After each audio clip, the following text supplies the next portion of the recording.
Hello, everyone. Thank you for being here. My name is Sergio Rodriguez-Castillo, and today I want to present you the results, a brief introduction to the results of my dissertation for my PhD on training psychedelic-assisted therapist.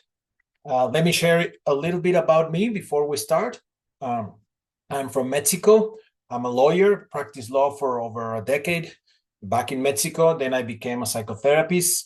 I have 3 master's degree, and as I said, I recently got my PhD degree. I've been trained in Mexico, the United States, the United Kingdom, and India. I have about 20 years as a licensed psychotherapist, and from those, about 18 years involved in the field of psychedelics in pretty much every aspect. I've been a researcher, I've been a guide, I've been a teacher, I've been a mentor, I've developed curriculum.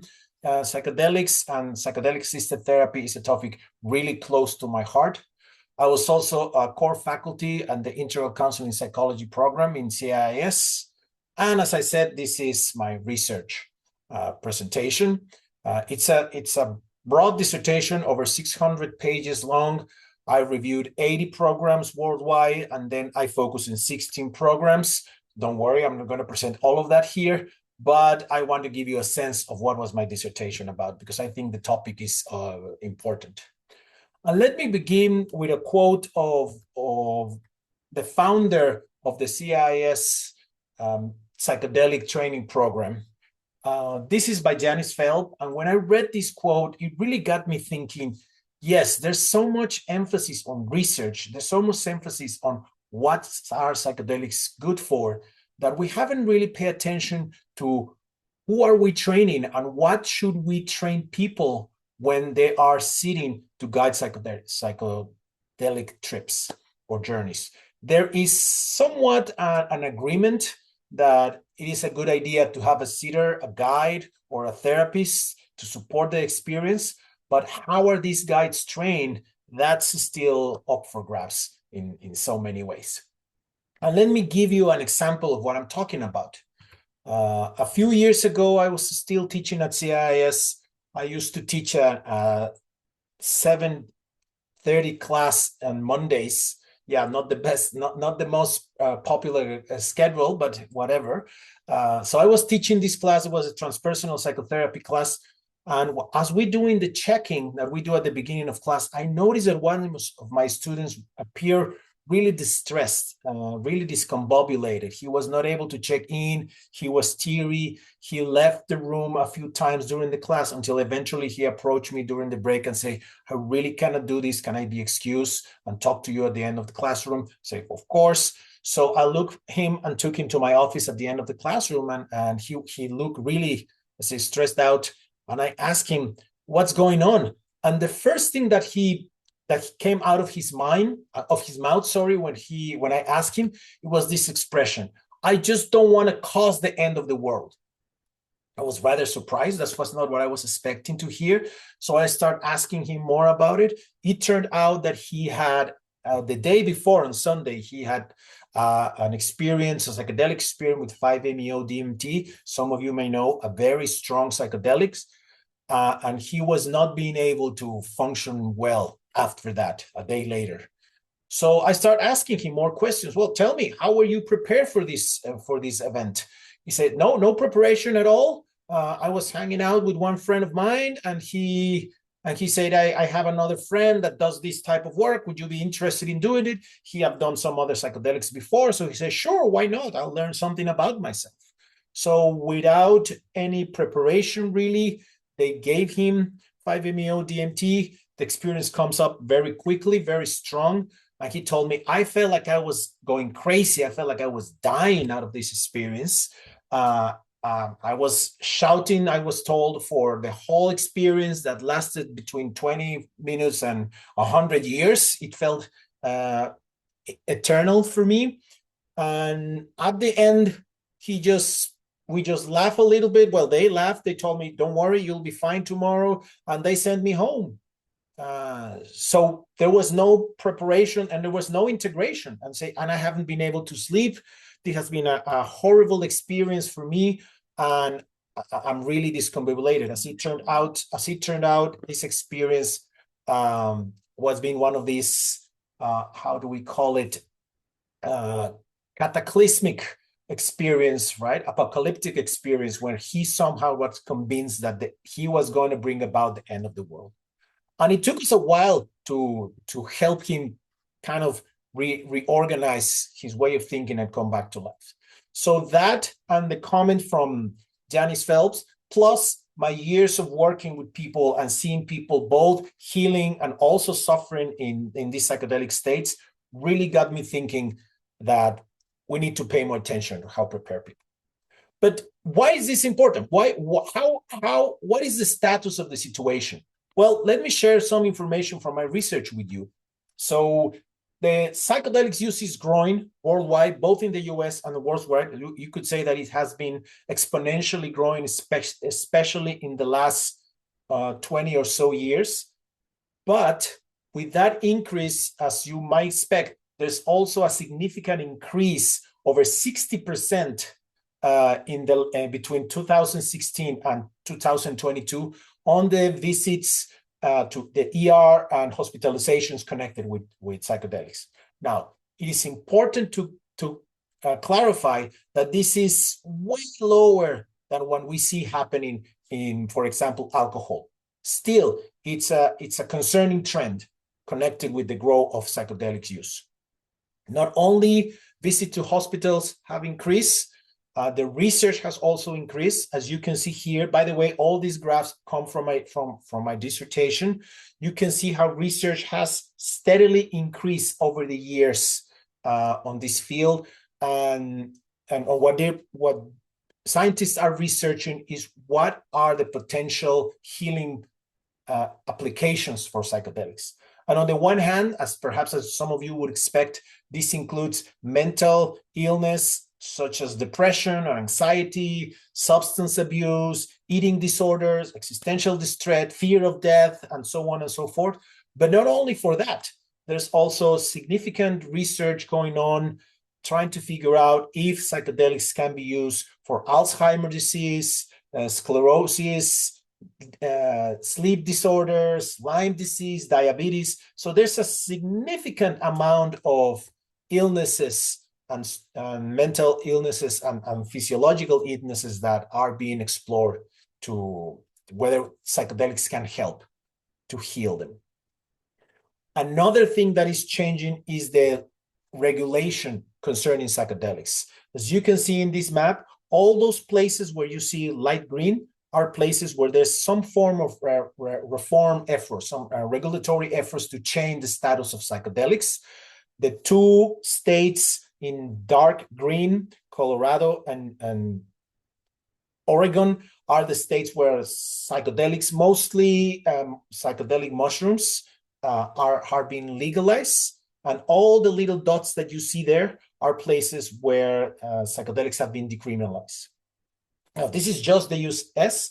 Besides the US, we also see changes happening in the Netherlands, in Switzerland, Canada, Australia, Brazil, Colombia, Jamaica.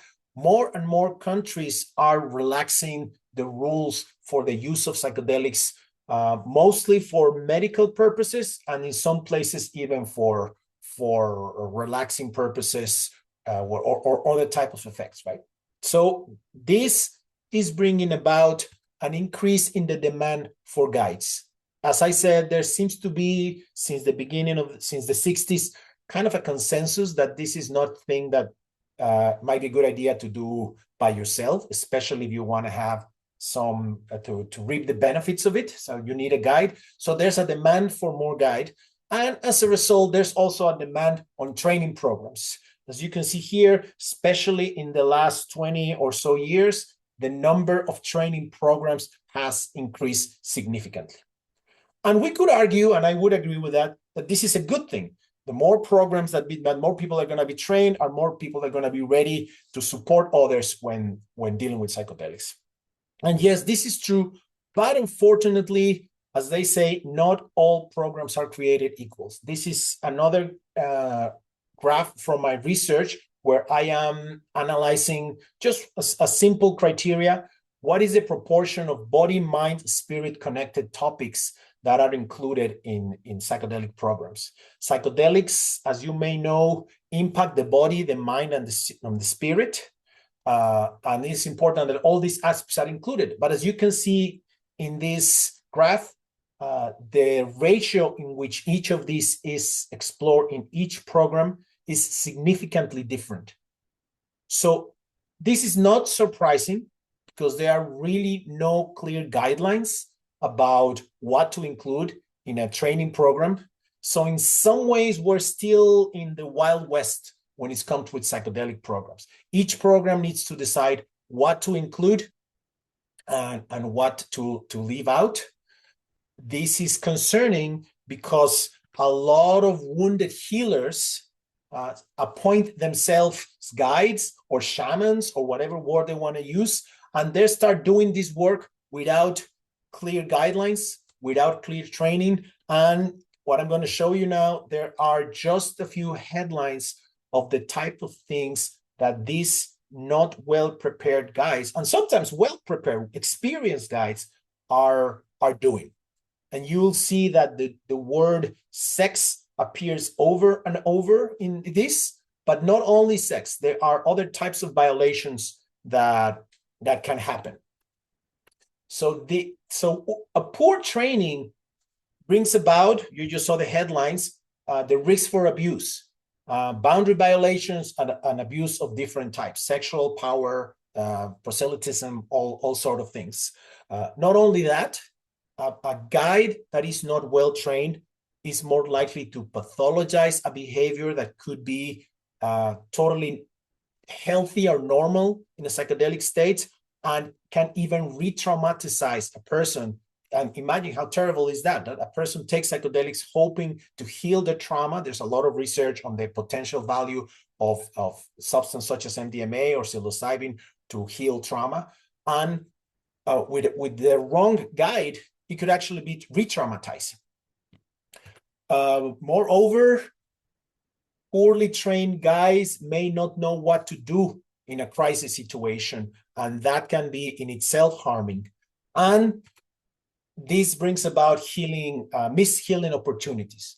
Psychedelics experience is an intense experience, and the least that you want is that it's going to be a fruitful experience. But when not done right, it could actually be a wasted opportunity. So as hopefully you can see, there's clearly a gap between, on the one hand, the high demand, on the other, the loop side training that brings about higher risk. Now, keep in mind that this has happened before, right? Back in the 60s, things got so out of hand that we ended up forbidding the use of psychedelics. So what do we need? What can we do? We need a map. We need a map for training psychedelic therapists. We need a map that is comprehensive enough to deal with all the aspects that the psychedelic experiences bring about. As I said, body, mind, spirit, all of those aspects need to be considered. We need a map that is inclusive enough to bring together the learning or the findings from the research, scientific research, but also the wisdom from the ancient traditions, the indigenous tradition that have been used psychedelics for thousands of years. We need to be able to include both and benefit from both. We need a map that is flexible enough to respond to the needs of the diverse circumstances. If psychedelics are going to be used broadly to heal different types of conditions, we need guides that are flexible enough, nimble enough to address all types of issues. And finally, we need a map that is broad enough for sure, but is also precise enough to deal with the specific needs that each client brings about, because each psychedelics experience is different, and we need guys that are able to be precise in how they work with them. My answer to this map, my result from investigation of this map is what I call the integral blueprint. And the integral blueprint, as you can see there, is formed by 15 very broad categories, and I'll go into these categories in a moment.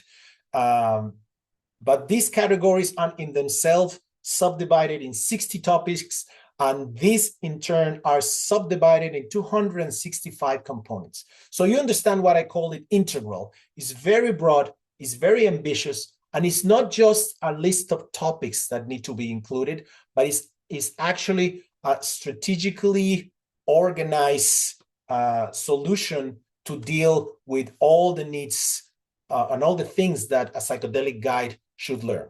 So very briefly, I'm not going to read them. You can see them. First, we start with the bedrock.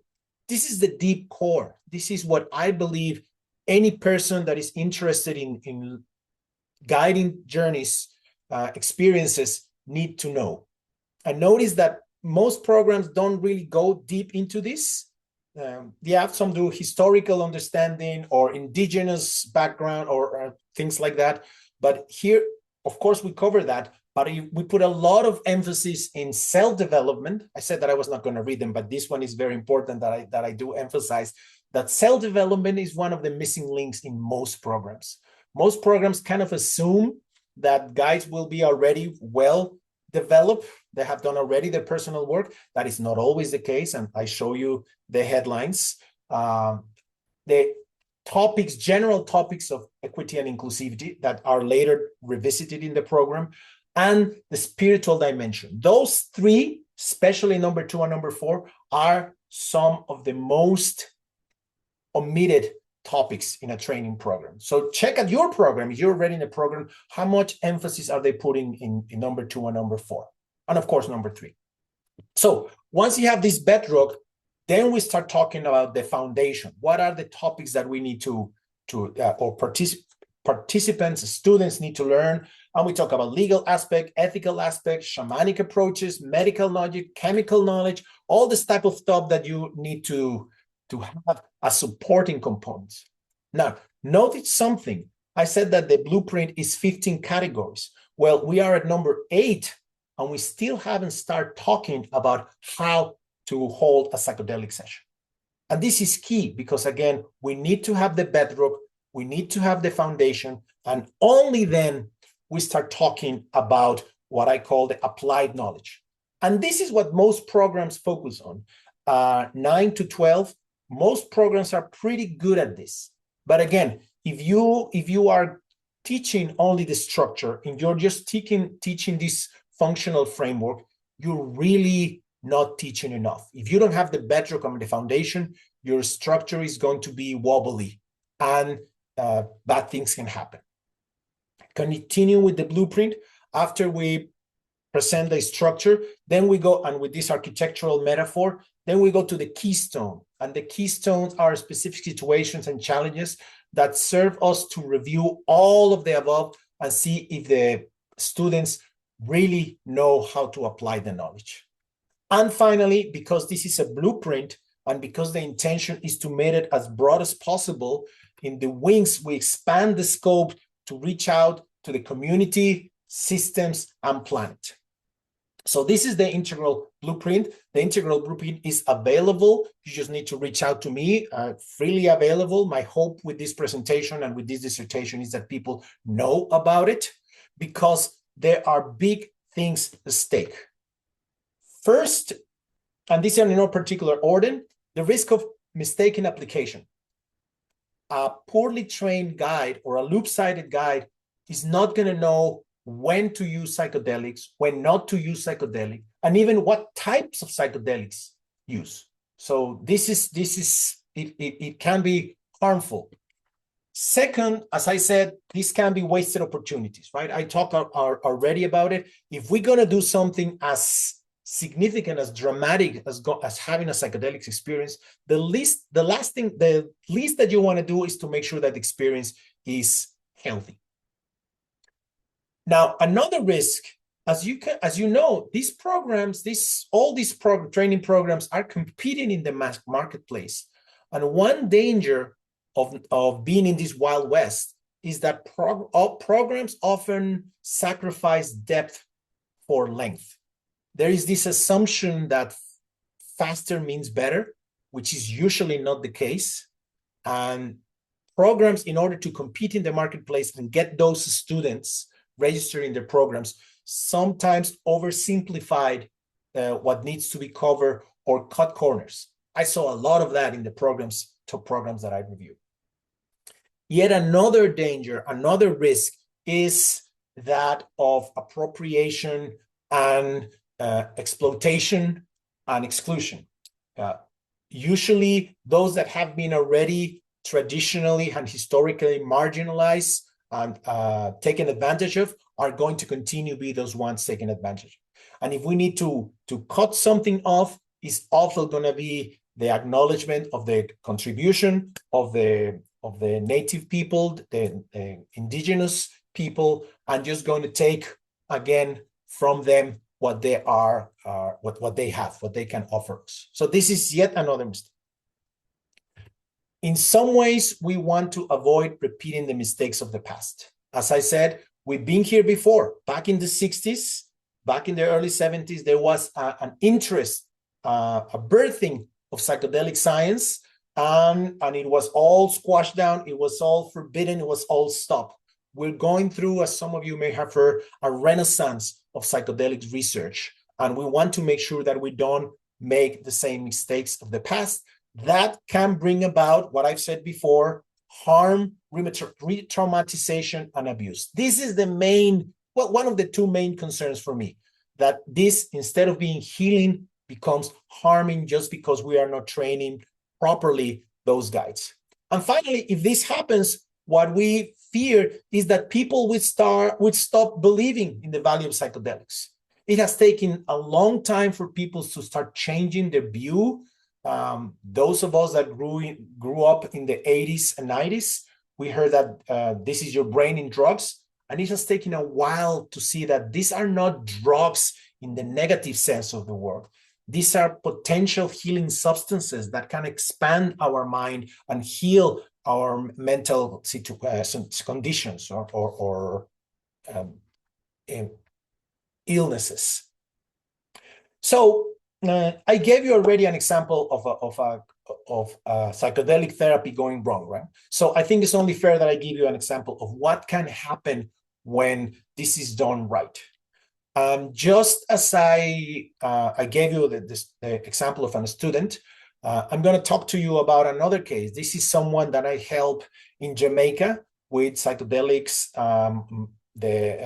Sacred mushrooms are legal, so no problem there. So this is a veteran. He was struggling with PTSD. He had pain, fear. I talked with him in preparation, and he told me that he lived in constant fear and anxiety and pain, scared that at any moment he was going to lose control, get angry, or break something. And we did ceremony with him. And I'm happy to report, and of course, he gave me authorization to share this with you, that he had a beautiful healing experience. And these are some of the things that he told me and the group and when we were integrating the ceremony, right? My life is suddenly peaceful. This is more than I expected that could have happened. My wife has her husband back. My children have their dad back. Nothing short of miraculous. The experience really saved my life. So you see, there's something really valuable here. There's something really valuable. Think about those veterans. Think about those people that have suffered during war or traumatic experience, and not just for trauma, right? All sort of things that, as I said, are being researched. There is potential healing here if we do things right. And I believe that the integral blueprint provides a roadmap about how to train psychedelic therapies. As I said, it's a comprehensive solution that brings together 200 years of research in integral education, 7 years of research in psychedelic studies, and also, which is another contribution of my research, brings about the contribution of all the existing programs. It tries to balance the things that I mentioned, knowledge, but not only knowledge, spiritual development and personal transformation. This is fundamental. Any good program needs to include these three aspects. And I'm not going to read this, but it integrates all these aspects. That's why it's integral, right? Ethics, social justice, science, shamanic wisdom, clinical, medical, activism, all these aspects that are carefully balanced to create an integral blueprint. So in closing, back in the old days, when map makers were making a new map or drawing a new map, and they found places that had been not explored, they were fun to draw monsters, as you can see here. And there's even one particular map that includes the legend, Hic sunt dracones, here be dragons. This phrase referred to, we don't know what is there. Why am I bringing this up? Because in many ways, psychedelics are like dragons. And if dragons feels so weird a metaphor, think about fire, right? We humans like to believe that we have mastered fire. And in some ways we have, but we just have to see the news during the so-called fire season to realize that we are not the masters of fire. Fire, as well as mythological dragons, are too powerful to be mastered. What we can do with proper training, we can harness their potential. They can become allies that we can work with towards the service of healing those who are suffering. I believe that the IBP provides a map, a scheme in order to do this. Now, and this is perhaps the most important thing, and I appreciate you still watching this. How can you help? What can you do? First, get informed. Understand about psychedelic healing. Understand, you watching this presentation is one way of doing that. Understand the value of good training for healing. Once you understand the value of psychedelics, you go beyond prejudice and you begin to understand that this is important. Dive deeper. Understand why having a good guide, a well-trained guide or therapist can make the difference between, as are the examples that I gave you, a good journey and a bad journey. So really understand why this is important and why it is important that you care about this. Next, advocate. Really be a supporting voice for proper training.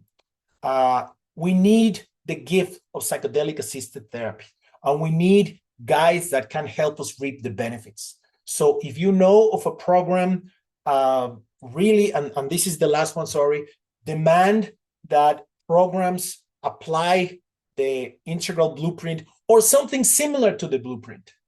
As I said, the blueprint is available. So if you are a part of a program, if you're watching this and you are in a training program, reach out and I'll make the integral blueprint available so you can check what may be missing in your program. If you know of someone that is being trained or is thinking about being trained to become a psychedelic guide, a psychedelic therapist, look into the blueprint and check different programs. There are, as I said, a whole bunch of programs out there. So check and see, is this program really delivering what I need to know in order to be a good guide? So get informed, dive deeper, advocate, and demand that programs actually honor the IBP or programs provide the type of training needed for people to become good guides, safe guides that can help. Perhaps one day it would be you or someone you know that needs or is curious or interested in psychedelic healing, and you just want to make sure that you land in the hands of someone that has been duly trained. I think that we can move forward, and I encourage you to move forward along this path, knowing that now there is a map, the blueprint, that can help us make sure that the people that provide these services are duly trained. Thank you very much. I'm very grateful that you stay with me to the end. And here is my information. So in case if you're interested, you can contact me, LinkedIn, Facebook, or email. As I said, the IBP is available. My hope is that people get to know it. And I invite you, and I'll be very grateful if you help me do this. Thank you again.